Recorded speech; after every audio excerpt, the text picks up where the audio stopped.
Assalamualaikum warahmatullahi wabarakatuh. Baik anak-anak, Ibu akan menjelaskan himpunan bagian dan himpunan kuasa ya. Sebelumnya sudah kita bahas diskusi di grup ya, akan tetapi ini hanya penjelasan agar lebih dimengerti lagi, karena Ibu lihat dari latihan masih banyak yang belum mengerti apa itu himpunan bagian. Himpunan bagian dan himpunan kuasa. Himpunan bagian itu apa? Himpunan bagian itu adalah himpunan yang anggotanya merupakan bagian dari suatu himpunan lain. Semua anggotanya adalah anggota dari himpunan lain. Contoh, misalnya ada himpunan semesta S, Ibu tidak akan mengulangi lagi semesta itu apa. Himpunan semesta S ada anggotanya 1, 2, 3, 4, 5, 6, 7, 8, 9. Jadi ada bilangan asli 1 sampai 9 himpunan semesta. Lalu ada himpunan A yang anggotanya berisikan 1, 2, 3, 4, 5. Dan ada himpunan B 1, 2, 3 anggotanya. Ada himpunan C 6, 7, 8. Kalau kita lihat anggota himpunan A ini juga anggota dari himpunan S, ya kan? 1, 2, 3, 4, 5 ini ada dalam himpunan S. Begitu juga anggota B. Anggota B 1, 2, 3 itu juga ada dalam S. Lalu anggota C ada 6, 7, 8 juga ada dalam S. Sehingga kita dapat mengatakan bahwa himpunan A ini dan himpunan B lalu himpunan C, ketiga himpunan ini adalah himpunan bagian dari S. Himpunan bagian dilambangkan dengan kebalik. Jadi kalau kita ingin menuliskan bagaimana menuliskan A himpunan bagian S, maka kita dapat menuliskannya A himpunan bagian dari S. Sama. B juga himpunan bagian dari S. Begitu juga C ya, ini C.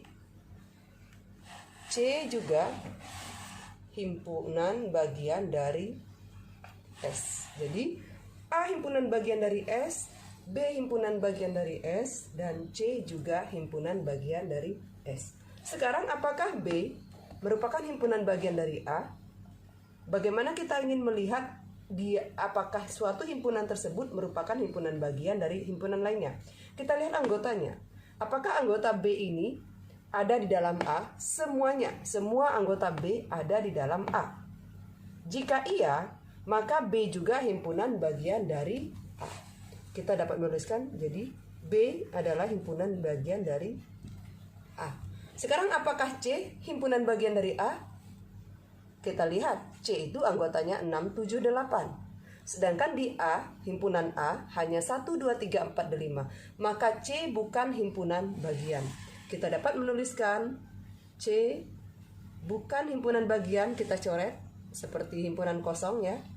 C bukan himpunan bagian dari A. Jadi kita menulisnya seperti ini. Oke, sampai di sini Ibu rasa bisa dipahami. Menyebut superset, subset.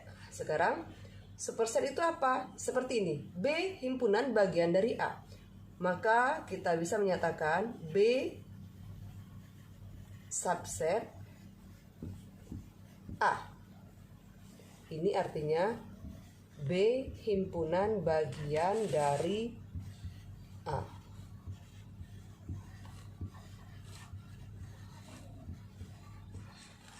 Himpunan bagian dari A. Ya. Oke.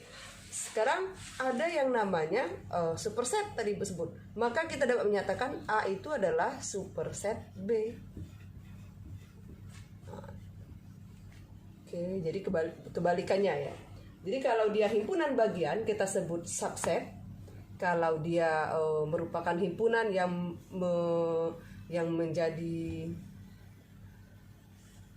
menjadi induk lah ya, himpunan induk dari himpunan-himpunan bagiannya itu, maka dia disebut superset. Oke, baik. Ibu hanya memperbaiki ininya saja ya, susunannya saja agar bisa dimuat ke bawah. Oke, jadi seperti yang Ibu jelaskan tadi, himpunan bagian itu adalah dikatakan himpunan bagian jika anggota himpunan tersebut merupakan semua anggota himpunan tersebut merupakan anggota dari himpunan lainnya. Seperti ini tadi ya. Ini coba lihat. A, B, C semuanya adalah himpunan bagian S. Lambang himpunan bagian seperti ini. Nah, ada yang bukan himpunan bagian, yang seperti apa? Ya, C. C dia himpunan bagian S, tapi dia bukan himpunan bagian dari A. Dan juga bukan himpunan bagian dari B, yang C ini ya. Kenapa? Karena anggota C ini tidak ada di A, juga tidak ada di B. Bu, bagaimana kalau satunya ada? Tetap tidak bisa. Jadi misalnya di sini ada 5, 6, 7, 8. Nah, yang C ini tetap bukan himpunan bagian dari A, walaupun 5 ada di A. Karena syaratnya harus semua anggota himpunan tersebut merupakan anggota dari himpunan yang dikatakan bagiannya atau supersetnya ya. Baik, sekarang bagaimana lambang dari kemarin kita sudah membahas kardinal ya. Jadi sebelum ke sana kita bahas kardinal. Sekarang kardinal itu artinya banyak anggota. Kalau di sini berarti kardinal dari S. Kardinal dari S itu berarti banyak anggota S. Coba lihat ada berapa. Ibu langsung menuliskan, kemarin kardinal dilambangkan dengan N ya. NS. Kardinalitas dari S ada berapa? Ada 9. Lalu NA ada berapa? NA itu ada 5. Lalu ada NB ya. NB-nya ada N ya. NB-nya, B-nya ada 3. Lalu bagaimana dengan C? Sama NC juga ada 3. Jadi kardinal itu adalah banyak anggota dari himpunan. Jadi hati-hati diingat lagi ya. Baik, terus bagaimana dengan himpunan kosong? Apakah himpunan kosong merupakan himpunan bagian juga? Iya, Ibu sudah menyatakan sebelumnya bahwa setiap himpunan kosong, jadi himpunan kosong kemarin dilambangkan 0 di garis ya, atau disebut theta, atau bisa juga tanda kurung kurawal yang tidak ada anggota. Ini himpunan kosong. Himpunan kosong. Lalu, nah ini himpunan kosong ya. Himpunan kosong. Lalu ada himpunan bagian. Apakah himpunan tersebut merupakan bagian dari himpunan dirinya sendiri? Iya. Jadi seperti ini misalnya S. Apakah S ini merupakan himpunan bagiannya? Iya. Dia adalah bagian dari S. Jadi Ibu akan menguraikan satu saja, nanti salah satunya yang dikit saja ya, yang B. Nanti kita uraikan apa saja anggotanya setelah ini ya. Sebelum kita menguraikan himpunan bagian dari suatu himpunan, Ibu akan mengingatkan kembali himpunan kuasa, karena masih juga bingung menentukan himpunan kuasa ya. Himpunan kuasa itu apa ya? Himpunan kuasa itu adalah himpunan bagian dari suatu himpunan. Jadi misalnya ada himpunan B tadi ya, Ibu ambil yang dikit saja, 1, 2, 3. Nah, himpunan kuasanya apa saja? Himpunan kuasa itu adalah himpunan bagian-bagian dari B. Apa saja? Maka kita akan menguraikannya satu-satu. Himpunan kosong adalah bagian dari himpunan. Terus dirinya sendiri adalah bagian dari himpunan. Maka kita bisa mulai dari situ.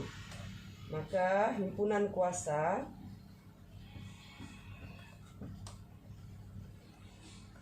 ini dilambangkan dengan P. Maka kuasa dari B, himpunan kuasa dari B ditulis begini. Himpunan kuasa dari B ya. Jadi PB. Himpunan kuasa dari PB. Sekarang bagaimana menyatakan banyaknya himpunan kuasa dari B? Atau banyaknya himpunan bagian dari B. Sama ya, himpunan kuasa dengan himpunan bagian, banyaknya himpunan bagian itu sama. N dalam kurung PB ini himpunan kuasa atau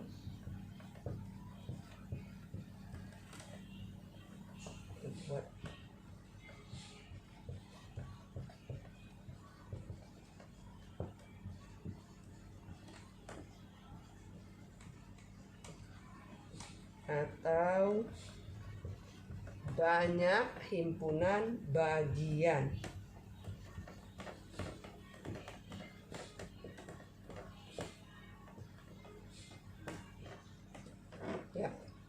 Jadi NPB adalah banyaknya himpunan kuasa atau banyaknya himpunan bagian-bagian dari B.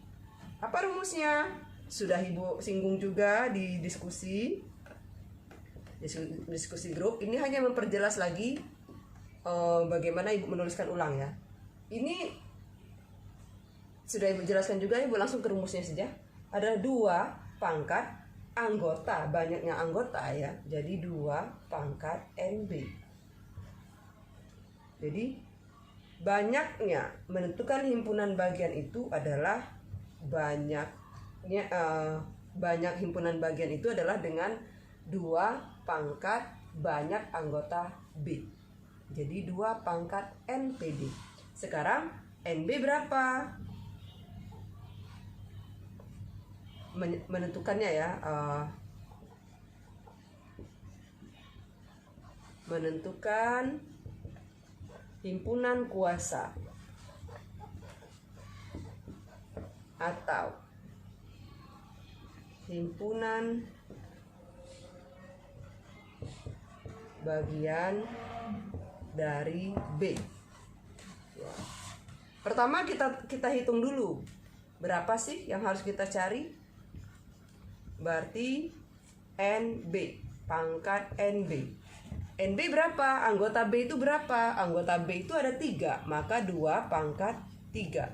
Sehingga 2 pangkat 3 itu artinya 2 kali 2 kali 2 kali 2. 2 kali 2 kali 2 ya. 3 kali.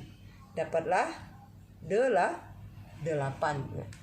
Maka himpunan kuasa dari B ini atau himpunan bagian-bagian dari B ini akan ada 8. Apa saja? Nah, yang pertama kita boleh menyebutkan himpunan 0 anggota atau himpunan kosong, himpunan tidak ada anggota. Himpunan kuasanya antara lain, boleh menyebutkan himpunan kuasa antara lain. AL itu antara lain. 1, maka kita harus mencari satu-satu. Himpunan tanpa anggota atau 0 anggota. Himpunan 0 anggota dari B. Apa himpunan 0 anggota? Ini adalah himpunan kosong. Jadi kalau ini selalu menjadi himpunan bagian, himpunan kosong itu ya. Yang kedua, himpunan 1 anggota. Himpunan 1 anggota apa saja? Ya ambil satu-satu anggota dari B ini tadi. Jadi B itu 1, 2, 3. Maka ada himpunan yang anggotanya 1. Lalu ada himpunan yang anggotanya 2. Lalu ada himpunan yang anggotanya 3 saja. Ini 1 kan anggotanya. Ini bagian dari B. Lalu yang ketiga, nah ini yang Ibu minta di latihan mandiri kamu itu ya nak ya. Oke. Yang ketiga 2 anggota. Ingat, akan ada 8. Ini baru 1, 2, 3, 4. Masih 4 lagi harus kita cari. 2 anggota berarti kita pasangkan 1 dengan 2 ya. 1 dengan 2. Lalu 1 dengan 3. Lalu kita pasangkan lagi 2 dan 3. Tidak boleh bolak-balik ya. Kalau sudah 1 dengan 2, tidak boleh lagi 2 dan 1. Ingat sifat himpunan. Dan kalau sudah 2, 3, tidak boleh 3 dengan 2. Jadi dia berlaku bolak-balik. Jadi dia tidak boleh kita misalnya 1, 2 lalu 2, 1, tidak boleh. Lalu 2 dan 3. Nah, yang 2 anggota hanya ada 3. Tidak ada lagi ya. Oke, sekarang yang keempat, yang 3 anggota. 3 anggota berarti dirinya sendiri, ya kan? Apa saja? Ya 1, 2, 3. Berarti 3 anggota itu yang himpunan B. Oleh karena itu, Ibu sebutkan tadi bahwa himpunan kosong atau himpunan tanpa anggota itu adalah merupakan himpunan bagian dari suatu himpunan. Setiap himpunan mempunyai himpunan bagian yang 0 anggota atau himpunan kosong. Nah sekarang ini ada berapa? Ada 1. Terus ada berapa himpunan ini? 1, 2, 3. Ada 3 himpunan. Ini ada berapa himpunan? 1, 2, 3. Ada 3 juga. Jadi ini 4, ini 3. 7 kan? Dan ini ada himpunan lagi yang isinya 3 anggota. Jadi maka ini seluruhnya ada 8. Terbukti NB tadi itu 8. NB ya, NPB itu ada 8 ya. Jadi ini ada patokannya. Bagaimana kalau anggotanya besar, anggotanya banyak? Apakah kita akan mencari seperti ini juga? Tidak, ada yang namanya metode segitiga Pascal. Akan tetapi Ibu akan memberikan contoh satu lagi agar bisa dimengerti ya.